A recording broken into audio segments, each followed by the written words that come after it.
বর এসেছে সবাই মিলে আমরা ছুটে গেলাম বর দেখতে। আর এদিকে দেখো বরের গাড়ি ঢুকে পড়েছে বিয়ে বাড়িতে। আর ওই বরের গেট ধরতে শালা শালিরা ছুটে গেল গাড়ির সামনে।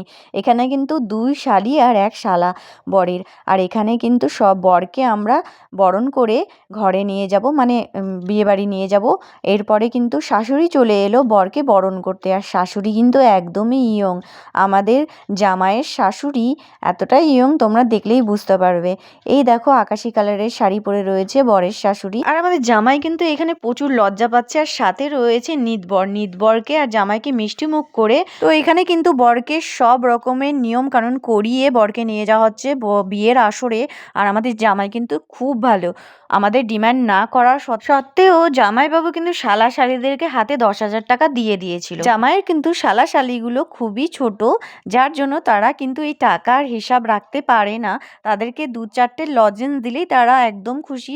তবুও কিন্তু জামাই দিয়েছে তাদেরকে 10,000 টাকা, তাতে ওরা অনেক খুশি। আমরা হচ্ছি জামাইয়ের মামি শাশুড়ি, মাসি শাশুড়ি, আমাদের এর মধ্যে যাওয়া একদমই ঠিক নয়। বরকে বসিয়ে দিয়েই কিন্তু বরযাত্রীর লোকেদেরকে আত্মীয় আপ্যায়ন করা হচ্ছে। আর এই যে তোমাদেরকে এখন আমি মণ্ডপটা দেখিয়ে দিচ্ছি, এখানেই হবে বিয়ে।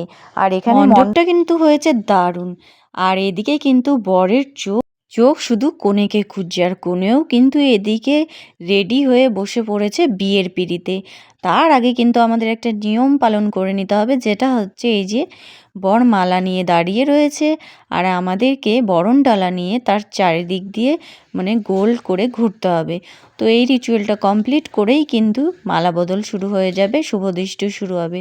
প্রথমে কিন্তু শুভদৃষ্টি হবে। আর এদিকে বউ মানে আমাদের কনে পিঁড়িতে বসে পড়েছে, তাকে নিয়ে যাওয়ার জন্য চলে এসছে মামা কাকা আরও কয়েকজন। তো বউ কিন্তু পিঁড়িতে বসে পড়েছে। আর বাকি ভিডিও দেখার জন্য তোমাদেরকে আমার চ্যানেলটাকে সাবস্ক্রাইব করে দিতে হবে। তার আগে তোমরা কিন্তু একদম আমাকে লাইক কমেন্ট করতে ভুলো না। তো নেক্সট ভিডিওতে খুব তাড়াতাড়ি দেখা হচ্ছে। টাটা সবাইকে।